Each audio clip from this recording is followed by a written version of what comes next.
Did it happen? Is your jaw on the floor? What am I looking at? Is that Sandra Bullock? Cher? Yes, it did happen. Yes, it is true. You are looking at the Adam's apples of some of the most famous women that you have grown up with, and yes, that is Sandra Bullock. Just breathe. This is quite literally the tiniest step into the science of transvestigation that you could possibly take. Transvestigation, but Jon, what?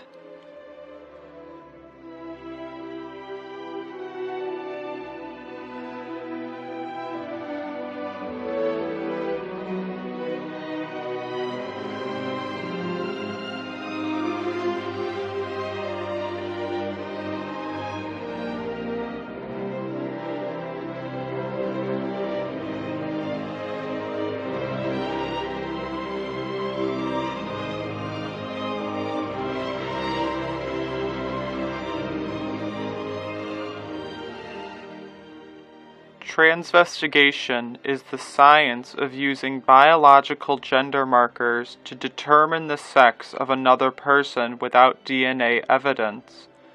These gender markers take shape in the form of the following characteristics in men.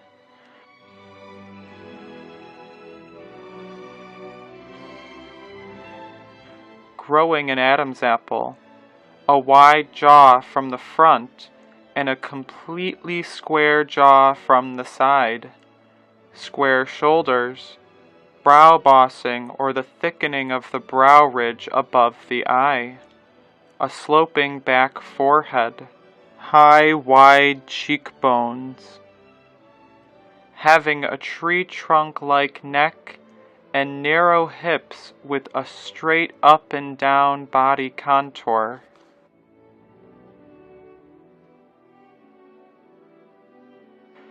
Did you catch that? The defining characteristics of a man? An Adam's apple. A wide jaw from the front and a completely square jaw from the side. Square shoulders. Brow bossing or the thickening of the brow ridge above the eye. A sloping back forehead. High, wide cheekbones, having a tree trunk-like neck, and narrow hips with a straight up and down body contour.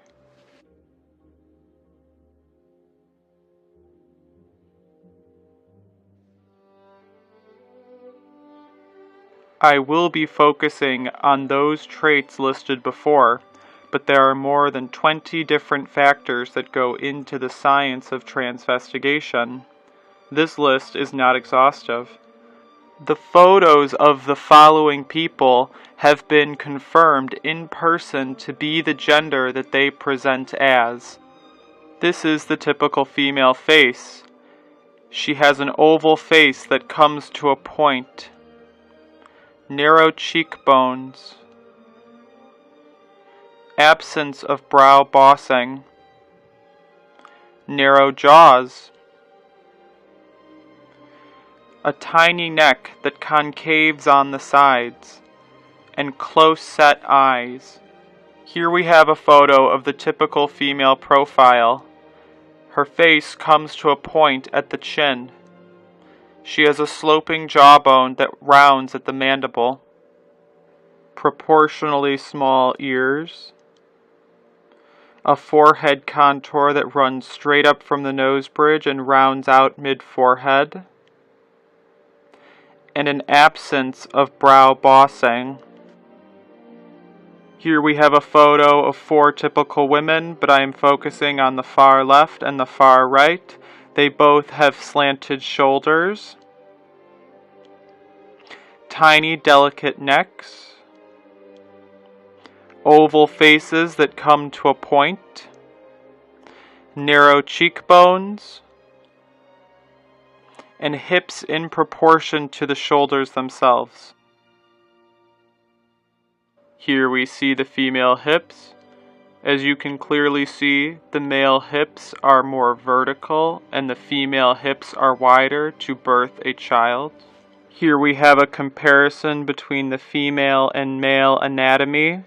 Females have narrow shoulders, a hip indentation above the navel, proportionally smaller rib cages, fat distribution at the thighs, typically smaller feet, tiny necks that concave on the sides, proportionally smaller shoulders that are slanted, delicate female hands, smaller wrist and ankle joints, smaller knee and shoulder joints. The length from the hip to the knee is longer. The length from the shoulder to hip is shorter. The female on the far right has a widow's peak where the hair comes to a point on the forehead. This is a predominantly female trait.